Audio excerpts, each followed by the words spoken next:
O PL esteve junto com o PT no escândalo do Mensalão, esteve com o PT no escândalo do Petrolão. O Valdemar da Costa Neto, e me peço desculpas, porque ele é um colega. Agora eu sou presidente de partido, ele é meu colega de presidência de partido. Pô, ele é um bandido, né? Ele foi preso 2 vezes por participar em escândalo de corrupção. Aí um sujeito desse agora diz que ele cuida da direita no Brasil. Bom dia, obrigado pela presença aqui. Leonardo Baboni, da rádio RC Vale. Renan, o Brasil foi governado pela esquerda por quase 20 anos. Está sendo atualmente governado por um partido de esquerda. O resultado econômico é claro. Dívida chegando a quase o dobro, a quase o valor do PIB, o maior déficit desde o Plano Real, superando até a época da pandemia, rombo nas contas públicas, estatais com prejuízos, escândalos de corrupção na casa dos bilhões e envolvendo as 3 esferas do poder. Vide o caso do Banco Master e do escândalo do INSS. O trabalho do próximo presidente não será fácil. Como você pretende fazer essa recuperação econômica, combater a corrupção e frear os excessos dos outros poderes? Vamos lá. Tudo um pedacinho após o outro. São grandes problemas mesmo. Só que todos eles, graças a Deus, são problemas com soluções. Se você falar assim, olha, pintou uma doença nova no Brasil, a gente vai precisar inventar um remédio. Ou pintou, vamos, os Estados Unidos querem nos invadir e ficar com metade do território brasileiro. Eu falo, olha, não tem solução, pelo menos de início. Graças a Deus, resolver a questão fiscal no Brasil, todo mundo que tem 2 neurônios sabe como resolver. Nós somos tão comprometidos com isso que nós, antes mesmo de chegar ao poder, protocolamos uma PEC com o deputado Kim Kataguiri que resolve a questão fiscal no Brasil, especialmente do endividamento que você citou. Você foi muito feliz em falar isso. A dívida no Brasil já chegou a coisa de 80% do PIB e está subindo e está acelerando a velocidade de subida. Então a tendência é a dívida escalonar e o Brasil ir para um calote. Ou, pior, não ter condição de pagar as próprias contas de maneira básica. A despesa primária não sobrar dinheiro.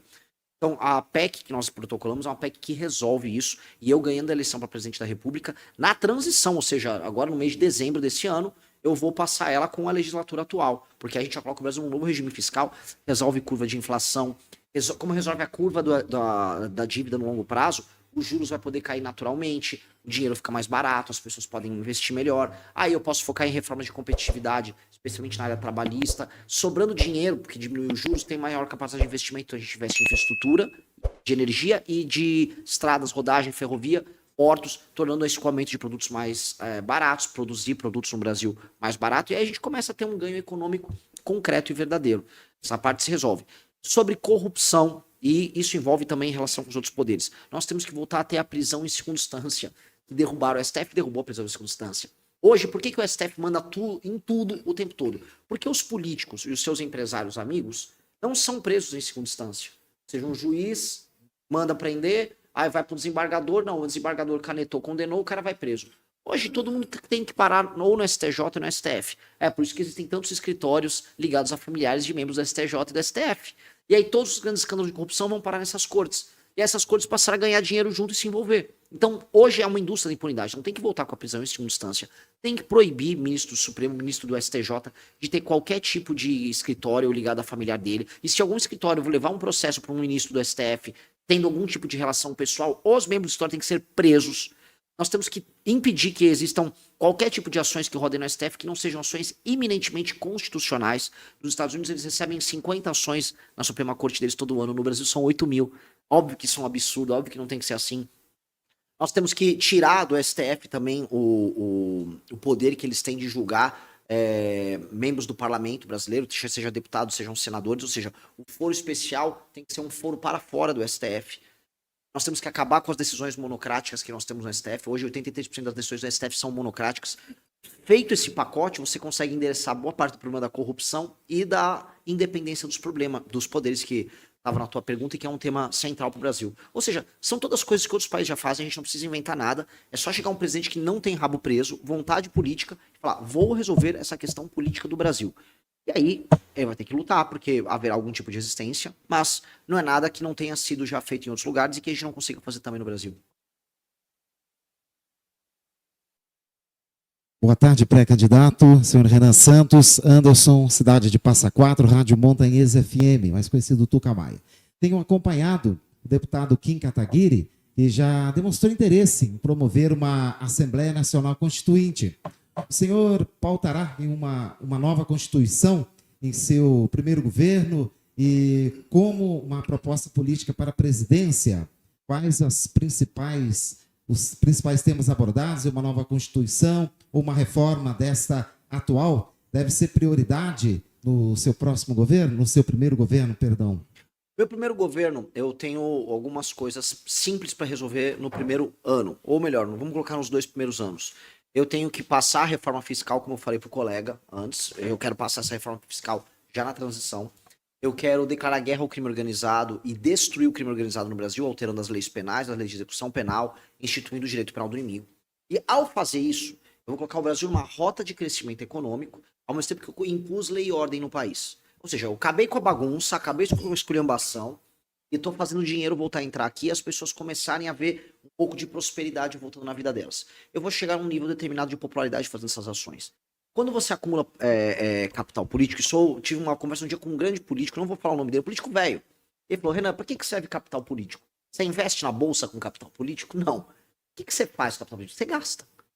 E eu vou pegar o capital político que eu vou acumular destruindo o crime organizado e eu vou gastar ele inteiro em reforma política e a reforma administrativa do Estado brasileiro, em que eu vou me queimar com o centrão, parte da população não vai entender, eu vou pegar um monte de município pequeno que não tem que existir ao redor do Brasil, eu vou fundir eles, eu vou criar uma reforma administrativa que muda as regras, por exemplo, para fundo eleitoral e fundo partidário. A gente vai tornar racional a forma como a política é administrada no Brasil e vou mexer no Pacto Federativo no Brasil. Feito isso, eu vou ter cumprido o meu primeiro papel no meu primeiro mandato. Para um segundo mandato meu ou para quem me suceda, o desenho vai ser outro. O que nós vamos propor? Ok, agora vamos mexer de vez na Constituição. Então seria a pauta do segundo mandato. O segundo mandato, aí sim, ou fazemos uma Constituição completamente nova, fazemos uma Assembleia Constituinte exclusiva e cujos deputados que participem dela não podem concorrer a nada, absolutamente nada, nos 8 anos seguintes, para não entrar esses vagabundos do Centrão. Porque aí só vai entrar gente interessada em participar da Constituinte. É uma Constituinte exclusiva, cujos deputados ficam inelegíveis por 8 anos, tá? Justamente para o papel deles ser ajudar a criar uma Constituição nova. Ou nós vamos fazer uma super reforma dessa Constituição, que é basicamente desconstitucionalizar tudo que está nela. Ou seja, boa parte das matérias que estão na nossa Constituição, em qualquer país sério, elas não são constitucionais. A gente discute piso de salário na Constituição, isso não existe. Tem o Colégio Pedro II no Rio de Janeiro, está na Constituição, isso não deveria existir. Então, muitas matérias estão na Constituição, simplesmente tem que deixar de ser constitucionais. A gente deixa a Constituição magrinha, a gente vai dar um Monjaro para a Constituição brasileira, né, um Ozempic, ele vai ficar magrinho, magrinho, magrinho. Pronto, fica uma Constituição simples, pequenininha, que não atrapalha a gente, e aí nós podemos tratar os problemas brasileiros de maneira muito mais simples no Congresso Nacional.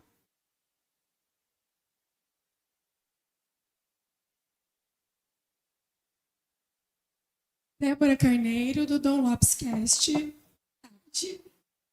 Diante do seu plano de governo, está muito claro e nítido qual é o caminho que o Missão quer seguir diante do Brasil. Tenho certeza que, eleito, você já tem aí um plano traçado. Mas acho que a maior dificuldade agora é chegar lá. O Partido Missão tem se colocado como um partido de direita liberal.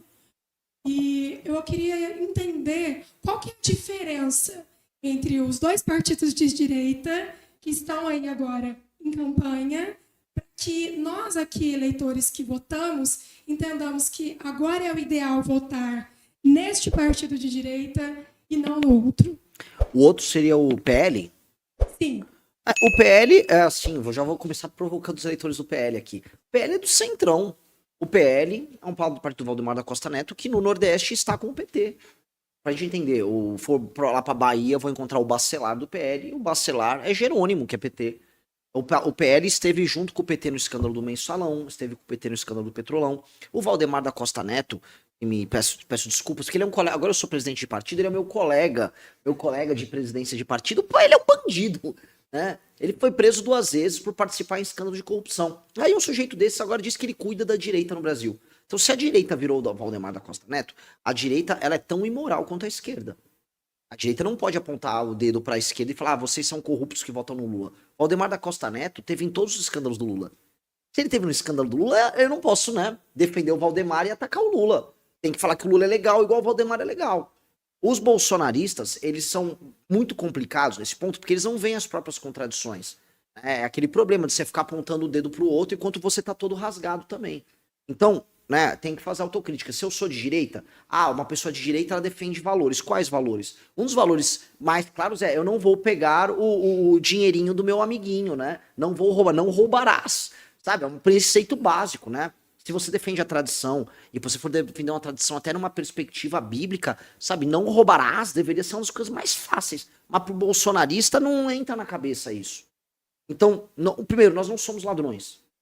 Essa é a primeira coisa. Nós não somos ladrões. Não há escândalo que recaia sobre nós. E quando há uma suspeita que alguma pessoa nossa possa estar se envolvendo com um ladrão, nem que roubou, pode estar andando muito perto do cara, nós já expulsamos. No PL, eles trazem para dentro o ladrão. E 2, nós temos um projeto verdadeiro para o Brasil. O que eles têm são, vamos dizer, palavras ao vento. Palavras ao vento do Bolsonaro. Vamos acabar com isso aí. Nicolas, acorda, Brasil! Tá, legal. O que tem depois disso aí? O que eles têm em termos de política de combate ao crime? Eles não sabem dizer. O que eles têm de política para resolver a crise fiscal brasileira? Eles não sabem dizer. Qual o programa que eles têm para resolver a questão da contratação e de demissão de pessoas? Eles vão reformar a CLT? O que eles vão fazer pro Bolsa Família? Eu vi o Flávio Bolsonaro falou que vai aumentar o Bolsa Família. Eu tô numa região aqui que é região de gente trabalhadora. Em grande medida votou nos Bolsonaro. Então vocês pagaram, só pra entender, vocês estão pagando a conta do Brasil, vocês são trabalhadores, aí o dinheiro de vocês vai pra Brasília, sustenta o Bolsa Família e os caras falam que vão aumentar. Aí depois tem que votar nele porque ele é de direita? Entendi, então vota logo no Lula, que o Lula já avisa que vai dar Bolsa Família e Vale Gás e tal, né? Então, essa é a direita? Desculpa, uma direita que trata o eleitor como um imbecil.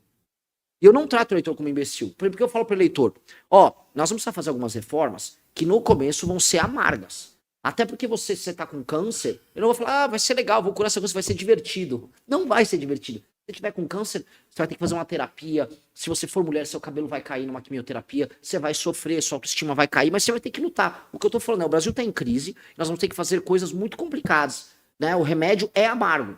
Se o remédio fosse doce, todo mundo queria ficar doente, né? Então nós queremos um remédio amargo e somos o remédio amargo para resolver isso. O PL não fala isso. O Flávio não fala isso. Ele vai só iludir. Eu tô pulando. Por isso que ele fica dançando. Ele fica fazendo campanha no Brasil dançando. Porque ele acha que as pessoas são idiotas, né? Ele não quer falar o que importa. Eu vou falar o que importa. Eu vou ser brutalmente verdadeiro. Vou falar o que as pessoas querem e não querem ouvir. Aí elas tomam uma decisão. Curtiu esse vídeo? Então deixa o like e comenta aqui embaixo o que você achou. Quero muito saber sua opinião.